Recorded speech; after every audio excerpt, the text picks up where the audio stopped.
오늘 아침 뉴스의 맥을 짚어드리는 시간 뉴스연구소, 오늘도 두 분의 연구위원 함께합니다. CBS 김광일 기자, 그리고 경향신문 박순봉 기자, 어서 오십시오. 안녕하세요. 예, 첫 뉴스, 어제 벌어진 사고부터 좀 짚어봐야 될 것 같아요. 공포의 역주행. 예, 어젯밤 9시 반쯤 서울 시청역 인근에서 벌어진 이 사고 정리 좀 해주시죠. 네, 말씀하신 것처럼 어젯밤 9시 반쯤에 서울 시청역 인근에서 발생했고요. 근처에 있는 웨스틴 조선호텔에서 출발했던 그 제네시스 차량이 갑자기 일방통행 4차선 구간을 역주행했어요. 그러다가 도로에 있던 BMW 소나타 차량을 차례로 추돌했고, 그 다음에 횡단보도 쪽으로 돌진해서 신호대기하고 있던 보행자들을 덮친 거예요. 네. 이후에도 큰 길, 그러니까 남대문 가는 쪽에 그 큰 길을 건너서 100m쯤 더 가다가 멈췄습니다. 보행자를 덮친 후에도 100m를 더 갔어요? 더 갔어요. 큰 길을 건너갔어요. 예. 문제가 이게 완전 그 도심 중에 도심 한복판이었어요. 여러분 생각해 보세요. 시청역 광장 있고 웨스틴 조선 호텔 있고 시청역 있고 플라자 호텔 있고 그 분비는 거기잖아요. 플라자 호텔 뒤쪽, 그러니까 웨스틴 조선 호텔 나와서 이제 북창동 가는 골목 그 횡단보도 앞이었던 거거든요. 예. 저도 종종 가는 곳이고 뭐 많이들 가시는 곳일 거예요. 특히나 이게 시간대가 퇴근하고 나서 이제 저녁 먹고 집에 가는 그 시간대 9시 반. 그러다 보니까 대규모 인명 피해가 발생했던 겁니다. 새벽에 현장에서 최종 브리핑 했던 걸 보니까 13명의 사상자가 발생했고요. 9명 그중에서 9명 사망에 4명 부상이었습니다. 이 4명은 생명에는 지장이 없는 것으로 파악되고는 있고요. 사망자 중에는 서울시청 직원도 포함된 것으로 전해지고 있습니다. 사고 현장의 모습들이 워낙 목격자가 많기 때문에 뭐 많은 분들이 찍은 사진이며 영상이며 올라오고 있는데 너무나 현장이 참혹합니다. 네, 현장이 워낙 급박했다 보니까 119 대원들이 도착하자마자 CPR, 그러니까 그 심폐소생술을 바로 할 수밖에 없는 상황이었다고 하고요. 저희도 이제 사고 직후에 이제 기자들을 보냈는데, 기자들이 보고 온 게 인도의 안전 펜스, 그러니까 그 인도랑 차도랑 구분하는 그 철제 펜스, 철제 분리대가 있잖아요. 이게 한 대여섯 개가 아예 부서져 있거나 아니면 이제 엿가락처럼 휘어 있었다고 해요. 저도 봤거든요. 차가 얼마나 세게 돌진했으면 저게 저렇게 부서지지? 그러니까 인도하고 차도 사이에 분명히 철제 펜스 튼튼한 게 있는데 다 엿가락처럼 휘어졌어요. 심지어 어떤 펜스는 이게 팡 튕겨나가고 옆에 있는 가게 유리창을 깨트려 버렸습니다. 그럴 정도로 사실은 되게 큰 사고였고요. 사고 원인이 중요할 텐데 운전자도 현장에서 다쳐서 병원으로 옮겨졌기 때문에 아직 진술이 이루어지진 않았어요. 다만 경찰이 바로 확인한 결과 음주는 아니라고 합니다. 그래서 그 음주는 아닌 상태, 그리고 운전자가 일단 현장에서 급발진이다라고 주장하고 있다라고 하거든요. 다만 요 급발진에 대해서는 좀 의아한 점이 있는 게, 우리 보통 급발진 사고 나게 되면 보통 빵 해서 사고 나서 이제 멈추거나, 그러니까 급발진인 경우는 어딘가에 부딪혀야 멈추지 그전에는 멈춰지지가 않죠. 브레이크 작동이 안 되니까. 옆에 가드레일 같은 것들 이제 긁으면서 서서히 이제 서는 경우가 있긴 한데, 요 경우에는 그것도 아니고 브레이크가 작동했어요? 쭉 가다가 쓱 서서히 그 서는 장면이 목격이 됐습니다. 그러니까 100m쯤을 더 가서 마지막에 설 때는 스스로 섰다. 그 영상이 혹시 지금 준비됩니까? 지금 준비되나요? 지금 준비가 되면 잠깐 보죠. 유튜브와 레인보우로 보여드리겠습니다. 저기가 이제 큰 길을 지난 다음에 시청역 12번 출구 있는 그 앞인데요. 차가 마지막에 쓱 이제 서는 장면, 사람들이 지금 막 도망가고 있는데 마지막에 서는 장면이 보이는 거죠. 아무데도 부딪히지 않고 브레이크를 밟아서 서네요. 그러다 보니까 그 현장에 있었던 사람들도 야, 이건 급발진이 아니다라고 반박을 하고 있는 상황입니다. 물론 자세한 거는 이제 어떤 국과수 차원의 조사가 이루어져야 알 수가 있겠죠. 그러니까 저걸 보면은 급발진이 아닌 것처럼 보이는데, 또 급발진이라고 보는 분들은 어떤 부분을 얘기하냐면 아직 정확한 건 아닌데 가해 차량, 즉 제네시스 운전자가 그 운전을 전문으로 하는 직업을 가지고 있다. 뭐 정확하게 버스 기사냐 택시 기사냐 이 부분은 아직 정확하게 확인 안 됐습니다만 운전을 전문으로 하는 업을 가진 분이다라는 이야기가 있어서 그게 사실이라면 이런 실수를 할 수 있을까? 급발진 아니라면? 물론 그 직업 부분도 아직 경찰에서 확인된 단계는 아니지만 그런 부분까지 같이 좀 우리가 조사가 이루어져야 될 것 같습니다. 자, 박순봉 기자도 뭐 감사하게 분주하게 취재하셨죠? 네, 이게 보니까 급발진이냐 아니냐 일단 요런 가능성을 좀 많이 보고 있는 것 같은데 일단 기존에 이런 큰 사고가 났을 때 가능성을 좀 따져보면은 음주, 마약, 급발진 이 세 가지 가능성을 크게 볼 수가 있잖아요. 예. 근데 앞에 설명을 해주셨듯이 음주 가능성은 현재로서는 없는 상태고요. 음. 마약도 아직 검사 결과가 나오진 않았는데 현장에서 경찰이 물어보는 거에서 답변을 했거든요. 네. 그러다 보니까 이제 역시 가능성이 좀 높아 보이진 않는 상황이고요. 예. 그럼 이제 마지막 급발진을 아까 좀 얘기를 해주셨는데 급발진 가능성도 좀 높아 보이진 않죠. 근데 그렇다라고 하면은 이제 마지막 남은 게 결국에는 운전자 과실로 볼 수밖에 없는 거거든요. 그렇죠. 이제 그러다 보니까 이제 운전자의 나이 이런 것들이 좀 초기에 많이 보도가 됐고요. 저도 처음에 보도들을 보니까 이제 70대 뭐 운전자다 이런 식으로 경찰이 발표했다라는 내용들이 처음에는. 있었는데 처음엔 그랬는데 이후에 보니까 이제 언론사들이 대체로 68세로 쓰고 있거든요. 네. 이제 언론사들은 나이 표기를 이제 올해 그러니까 2024년에서 태어난 연도를 빼요. 통상적으로. 우리가 흔히 만이라고 하는 만 맞습니다. 나이. 그렇게 하면 이제 1956년생일 걸로 추정이 되는데 그럼 이제 이 경찰에서 분류하는 고령 운전자이긴 합니다. 그러니까 65세를 여러 가지 기준에서 노인으로 분류를 하거든요. 네. 그리고 이제 고령 인구들이 늘어나고 있는 그런 추세인 거는 맞고요. 그래서 이제 결국에는 계속 그 사회적으로 좀 거론이 되었던 이 고령 운전자의 자격 논란, 운전 자격 논란 문제가 이제 현실화했다 이렇게 좀 볼 수밖에 없을 것 같고요. 최근 통계들을 좀 보니까 이 고령 운전자가 늘어난다라는 건 뭐 당연하잖아요. 왜냐하면 저출산 고령화 사회가 왔으니까요. 네, 근데 네. 이 사고도 실제로 많이 늘어나고 있더라고요. 그러니까 2020년 기준으로 보니까 고령 운전자 사고가 전체 교통사고에서 차지하는 비중이 2020년에는 한 15%가 안 됐거든요. 근데 2023년에 보니까 20%로, 그러니까 작년 기준으로 5건 중에 1건은 고령 운전자가 냈다. 이런 것들을 볼 수가 있고요. 특히 좀 위험하다라고 보이는 거는 고령 운전자 교통사고의 치사율이 일반적인 교통사고에 비해서 한 1.5배 정도 높다라는 거예요. 예. 이제 큰 사고가 많이 난다라는 거고요. 게다가 이 문제를 이제 도저히 그냥 넘길 수 없다라고 보이는 거는 경찰청 추산으로는 2040년에 이 고령 운전자가 1,300만 명이 될 거라고 이렇게 추정을 하고 있거든요. 그래서 고령 운전자라 하면 65세 이상을 말씀하시는 거죠? 맞습니다. 65세 이상 운전자가 2040년 되면 1,300만 명에 이를 거다. 근데 저 이야기 들으면서 그래요. 고령 운전자들이 낸 사고에서 사망률도 높고 실제로 사고가 많다. 그럴 수 있죠. 그런데 고령에서도 65세, 그러니까 60대가 있고 70대가 있고 80대가 있고 90대가 있지 않습니까? 네. 이 경우는 지금 만 68세.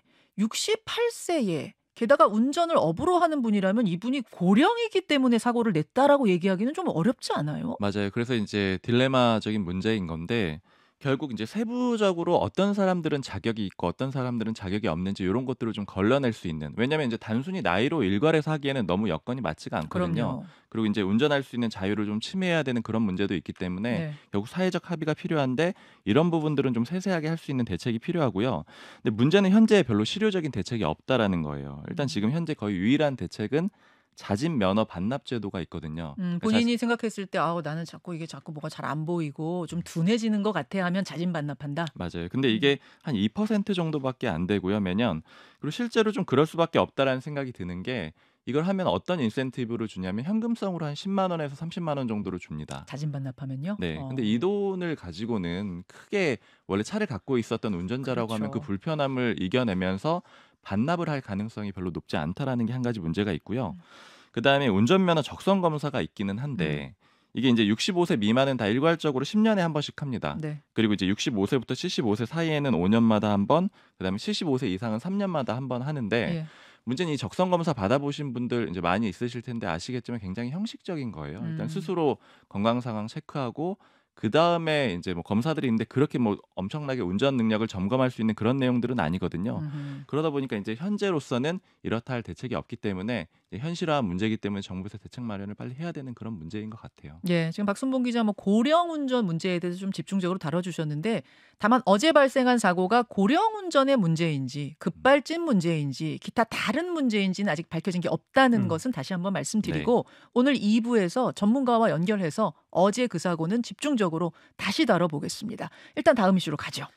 02800에 7070. 어제 국회에서 이 02800의 7070 번호 때문에 한바탕 난리가 났었어요. 네, 이 번호를 구체적으로 말씀드릴까 말까 고민이 많았었는데 사실 어제 그냥 원약의 회의에서 공개가 많이 됐기 때문에 말씀을 드렸고요. 온종일 이걸로 공방이었습니다. 일단은 오전에 추미애 의원이 의사진행 발언하면서 포문을 열었어요. 이 번호의 사용 주체가 누구입니까? 그러니까 대통령실 내선 번호로 추정이 되는데 이게 최상병 사건 당시에 이종섭 국방부 장관한테 전화를 걸었던 발신지예요. 네. 윤석열 대통령의 일명 경로가 있었다는 회의 직후에 이 통화가 이뤄졌기 때문에 뭐 이첩 관련한 지시가 이 통화에서 있었다 이렇게 의심이 되고 있는 거고요. 그래서 민주당에서 어제 한참을 따져 물었거든요. 네. 그런데 대통령실에서는 확인해 드릴 수 없다. 특히 정진석 비서실장 같은 경우에는 대통령실 전화번호는 일체 기밀 보안 사항입니다. 아마 이 회의를 북에서도 시청하고 있을 겁니다. 라고 이렇게 답을 했었고요. 네. 네, 이거를 개혁신당의 천하람 의원이 좀 재치 있게 받아쳤습니다. 어떤 식으로요? 그러니까 자기가 사용하고 있는 명함관리 서비스를 이용해서 검색을 해봤더니 대통령실 전화번호가 다 버젓이 공개가 돼 있다. 근데 무슨 일체 기밀이라고 말을 하는 거냐? 요 그 질의를 듣고 저도 어제 좀 검색을 해봤어요. 그러니까 제 핸드폰에 있는 대통령실 사람들 그 전화번호랑 네. 제가 갖고 있는 명함들 찾아보니까 그러니까 대통령실 관계자들 명함에도 자기 전화번호가 다 써 있더라고요. 아, 800에 7 뭐뭐뭐 뭐 76 뭐뭐 77 뭐뭐 이렇게 다 써 있어요. 그러니까 그러다 보니까 사실은 정진석 실장이 뭐 기밀 보안이다라고 말을 하는 게 좀 설득력이 떨어진 상황이 됐던 거고 그 질의에 대해서 정진석 비서실장도 나는 기밀인 줄 알았다. 다만 전화번호를 유출할 권한이 제게는 없습니다라고 좀 멋쩍게 답을 하는 상황이 연출되기도 했습니다. 그래서 끝내 800-7070 번호의 장소는 밝혀진 거예요? 안 밝혀진 거예요? 확인이 되지는 않았어요. 어제는 안 밝혀진 거예요. 네, 이게 중요한 게 그러니까 최상병 사건을 그전에는 대통령실 개입 의혹이라고 했다가 이제는 대통령 개입 의혹으로 좀 전환되는 연결고리에 있기 때문이거든요. 그러니까 이종섭 장관 통화 목록 이제 나왔을 때 8월 2일 날 윤석열 대통령 개인 전화번호로 이제 전화가 왔던 게 3번이었고 네. 그것도 있지만 7월 31일 날 이제 경로설이라고 일컬어지는 회의 때 이 800에 7070 요 번호로 전화가 온 것도 있었거든요. 예. 그러다 보니까 민주당은 이 800 7070 번호가 대통령 집무실에서 온 거다라고 의심을 하고 있는 거고요. 다만 참모 입장에서는 요게 만약에 이 자체로 확인을 해줬을 경우에 내 상관이 수사에서 불리하게 작용될 수도 있는데 확인해 주기가 어렵겠죠. 그러다 보니까 어제 공방이 한참 있었던 겁니다. 그렇군요. 자, 박순봉 기자. 네. 어제 좀 이제 요약을 해보면은 이제 계속하고 싶은 민주당, 그다음에 끝내고 싶은 국민의힘 뭐 이렇게 요약을 해볼 수가 있을 것 같아요. 전체적인 분위기가. 네. 그러니까 민주당에서 이제 좀 의아했던 거는, 그러니까 초기에 좀 제가 신기하게 봤던 거는 증인 채택의 건을 철회를 해줬어요. 그러니까 이제 나온 참모들을 원래 증인으로 채택을 하면은 증인 선서를 한 다음에 말을 해야 되거든요. 그런데 그렇죠. 그걸 민주당이 철회를 해줬습니다. 그걸 수용을 해줬어요. 그건 왜죠?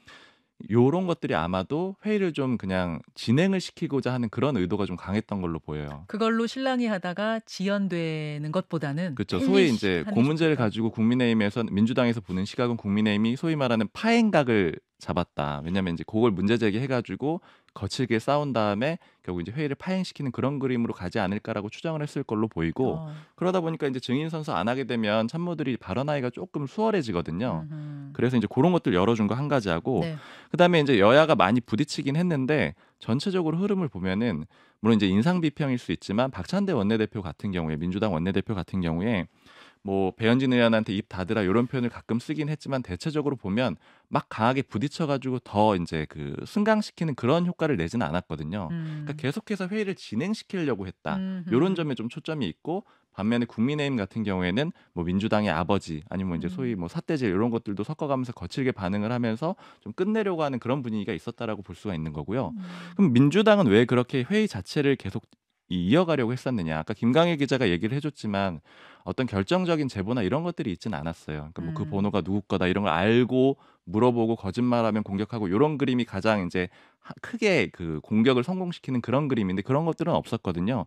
그러면 전반적으로는 의혹이 많다라는 걸 부각하는 데 초점이 있는 걸로 좀 보고 있습니다. 왜냐하면 의혹이 많기 때문에 결국 최상병 특검법을 해야 된다. 결국 끝내 밝혀낸 건 없지만 그러니까 800에 7070이 뭔지도 어제 알 수는 없었지만 이러이러한 궁금증이 이렇게 많습니다라는 거를 드러내는 데 집중했다. 그렇죠.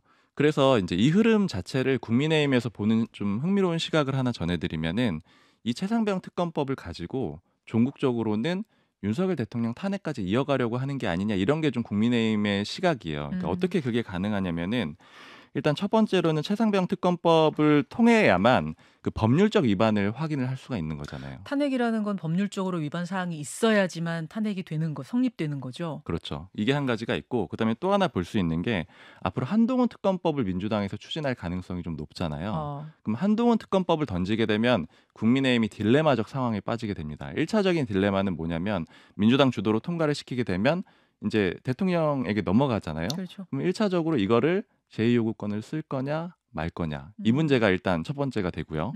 한동훈 전 위원장과의 관계가 있으니까요. 그다음에 이제 다시 돌아오게 되면은 이제 재표결을 하게 될 거 아니에요. 네. 그럼 이때 이제 이거를 통과를 시킬 거냐 말 거냐의 문제가 있는데 이게 요게 과정이 뭐랑 비슷하다라고 보는 거냐면 민주당의 예전에 이재명 대표의 체포동의안이 가결됐던 시점이 있잖아요. 예. 그러니까 한동훈 전 위원장의 특검법을 처리해 주느냐 아니냐는 당내 갈등의 요소가 되는 거고 그러면 이제 예를 들면 막 가결파와 반대파가 극단적으로 부딪히는 그런 상황을 만들게 되는 거고 한동훈 전 위원장이 대표가 된 후가 아니더라도 그렇죠. 지금 따르는 의원이 많으니까 한동훈 전 위원장을 따르는 의원들이 꽤 있으니까 그 사람들이 또 반발해서 최상병 특검법에 찬성을 해줄 수가 있고 이런 식으로 분열을 만들 수 있는 계기가 될 수 있다라는 거예요. 그러면 법률적 위반만 찾아 놓으면 이걸로 이제 흔들어 놓으면서 국민의힘 의원들을 이탈시킬 수가 있다. 이런 걸로 좀 국민의힘에서 의심하는 그런 분석들이 좀 있습니다. 아하, 알겠습니다. 그렇다 보니 어제 운영위의 모습이 더 치열했던 걸로 보이는데 다만 그런 건 있어요. 어제 아주 새로운 사실을 민주당에서 밝혀내거나 아니면 입증하거나 하지는 못했지만 뭐 이렇게 대통령실에서 이 전화번호가 발신지가 어딘지조차 대답하지 못하고 이를테면 민주당이나 개혁신당에서 어제 대중에게 공개하기 어렵다면 우리 여야에서 추천하는 한 사람한테만 확인해 주십시오. 비공개로라도 해라. 네, 근데 거기에 대해도 답하지 못했거든요. 그러니까 숨기는 듯한 그런 분위기, 뉘앙스를 대국민들한테 좀 보여주는 측면, 그리고 대통령실에서 이 사건을 외압이 아니라 본질이 박정훈 수사단장의 항명이다라고 대통령실에서 이렇게 인식하고 있다라는 점을 이렇게 좀 드러냈다. 이런 거 정도가 나름의 소기의 성과라고 볼 수 있지 않을까 싶습니다. 그리고 이 국민의힘 그 운영위가 좀 흥미로운 게 또 한 가지가 있는 게 이제 전반적으로 몇 번 이제 설명을 드리면서 민주당의 소위 말하는 파이터들이 많고 국민의힘 좀 적다 이런 말씀을 드렸는데 운영위는 이 국민의힘이 소위 최고의 라인업을 올린 거예요. 아, 그래요? 네, 가능한 최고의 선수들을 올렸는데 설명을 좀 들어보니까 일단 대통령실 출신의 주진우 강명구 의원, 이제 대통령실 입장을 설명해 줄 수 있는 사람이 있고, 그다음에 파이터는 다 모았습니다. 이미자, 강민국, 김정재, 배현진 의원, 운영에 모두 모았고, 그다음에 다선에 좀 경력이 풍부한 권영진 의원 이렇게 배치를 한 거예요. 그래서 이 보면은 오히려 운영위에서는 굉장히 국민의힘이 좀 강성으로 보이는 그런 분위기가 좀 나오고 이 얘기는 이제 뒤집어서 해석을 해보면 그만큼 이제 국민의힘 입장에서는 여기가 방어를 해야 되는 지점이다 이렇게 판단을 하고 있다라는 거죠. 의혹들이 많이 있으니까요. 그렇군요.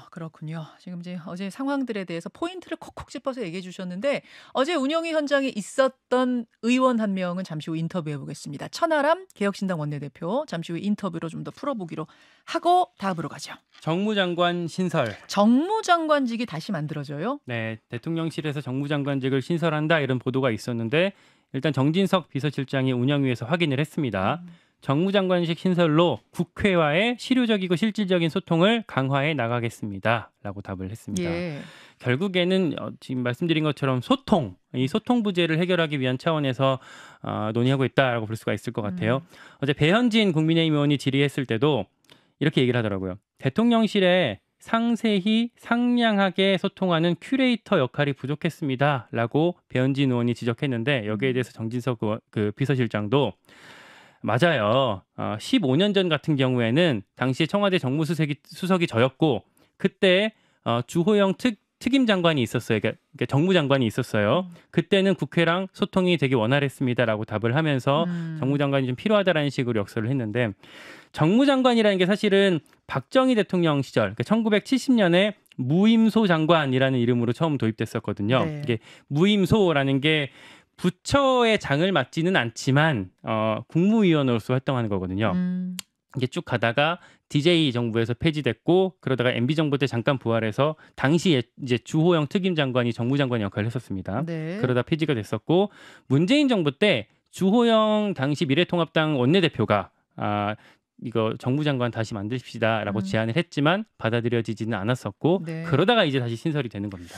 자, 이거에 대한 민주당 반응은 어때요? 일단 부정적이에요. 어제 공개적으로 나왔던 워딩이 겉으로는 야당과의 소통 강화를 명분으로 내세웠지만 속으로는 여당의 당무나 전당대회에 개입하려는 거 아닙니까? 이런 대변인의 윤종근 원내대변인의 답이 나왔고요. 제가 어제 만났던 한 지도부 출신의 의원이 했던 얘기도 아니 예전에 총선 끝나고 나서 그 영수회담 한다고 해놓고 의제 없이 하고 또 대통령이 비공개에서 80% 혼자 얘기했던 거 보면은 이미 뭐 협치 이런 거는 다 끝난 거 아닙니까? 우린 별로 믿지 않습니다. 이렇게 답을 하더라고요. 믿지 않는다? 네. 아이고, 예.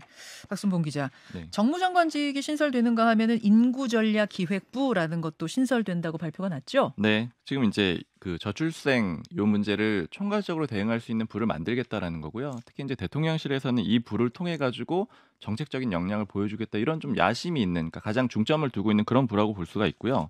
이 정무장관직 신설도 인구부 신설하고 좀 연결이 돼 있어요. 그러니까 왜냐하면 정부조직법을 개정을 해야 되거든요. 이거 한번 바꿀 때 같이 내놓은 거라고 볼 수가 있는데 여기서 좀 초점이 되는 거는 여성가족부 폐지는 또 안 내놨어요. 왜냐하면 이게 윤 대통령 공약이잖아요. 그러니까 지금 이제 용산 쪽의 입장은 이 인구부 신설이 굉장히 중요하다라는 거예요. 그렇기 때문에 이제 야당에서 다른 이유로 반대해가지고 이게 안 되는 건 막아야 되니까 그렇기 때문에 여가부 폐지는 안 넣어놨다. 그만큼 또 중요하게 생각한다. 이 부분을 하나 좀 짚어볼 수가 있고요.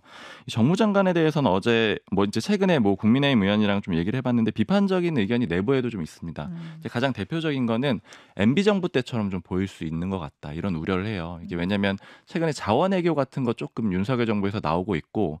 특히 특임 장관이 또 MB 정부 때 만들어졌었거든요. 네. 그리고 또 정진석 실장이 MB 정부 출신이잖아요. 그러니까 이런 것들이 좀 우려가 된다. 이런 얘기들이 좀 있습니다. 여기까지 두 분 수고하셨습니다. 고맙습니다. 감사합니다. 김현정의 뉴스쇼는 시청자 여러분의 참여를 기다립니다. 구독과 좋아요, 댓글 잊지 않으셨죠? 알림 설정을 해두시면 평일 아침 7시 10분 실시간 라이브도 참여하실 수 있습니다.